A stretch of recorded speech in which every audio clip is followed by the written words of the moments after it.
बयान देगा आज सोच के बोलना पड़ेगा। यहाँ शरीक है। यहाँ पर आवाज और कम कर सारे धर्म के लोग आए और इस भारत में हिंदू, मुस्लिम, सिख, ईसाई, जैन, बौद्ध, पारसी, दलित, SC, ST, आदिवासी सभी रहते हैं। ये देश सबका है। हमें इस देश को अब इसके ट्रेन चालू होने में आगे टाइम लगेगा। बढ़ाना है। हम लोग तो मजहबी लोग हैं। हमारी किसी से लड़ाई नहीं है, झगड़ा नहीं है। किसी सियासी पार्टी से भी झगड़ा नहीं है, किसी धर्म से भी झगड़ा नहीं है। जो नफरत है, जो ताज्जुब है, जो इश्तिहाल अंगेजी है, धर्म संसद के नाम पर या जंतर मंतर पर जिस तरह की बातें होती हैं, हम उसके खिलाफ हैं। हमें सबको, सारे धर्म के लोगों को प्यार प्रेम से रहकर देश को आगे बढ़ाना है। भारत के 135 करोड़ अवाम,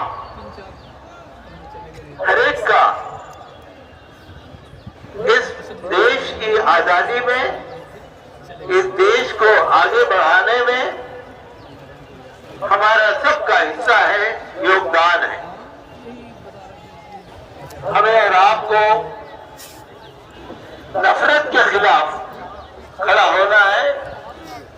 जो इश्तिहाल अंगेजी है, कभी मस्जिद पर, कभी मदरसे पर, कभी नवजिहाद के नाम पर, कभी लिंचिंग, हुजूर अकरम सल्लल्लाहु अलैहि वसल्लम की तौहीन, कुरान करीम की बेहुरमती, अल्लाह रब्बुल आलमीन की बारगाह में गुस्ताखी और मुसलमानों पर झूठे इल्जाम लगाकर इस तरह से आजकल नफरत का माहौल बनाया जा रहा है, हम उसके खिलाफ हैं।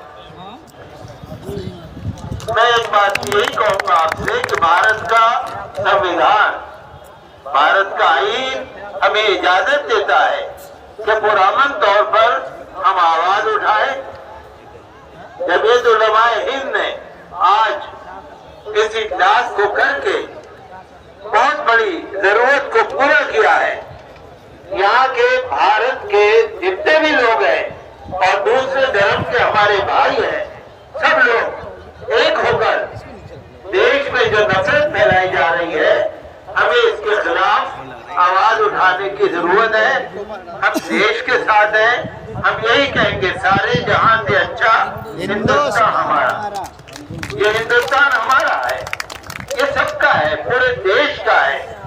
यहाँ पर जो लोग धर्म के नाम पर नफरत फैला रहे हैं या कुछ बेचारे सीधे साधे नौजवानों को भड़काकर जो मुसलमानों के खिलाफ खड़ा कर रहे हैं, हमें सबको मिलकर उसके खिलाफ खड़ा होना है और पुरअमन रहकर संवैधानिक अधिकार के तौर पर हमें आवाज उठानी जरूरी है। और आज यहाँ पर जो संकल्प लिया गया है, मैं उससे पूरी तरह से मुत्तफिक हूँ। Thank you.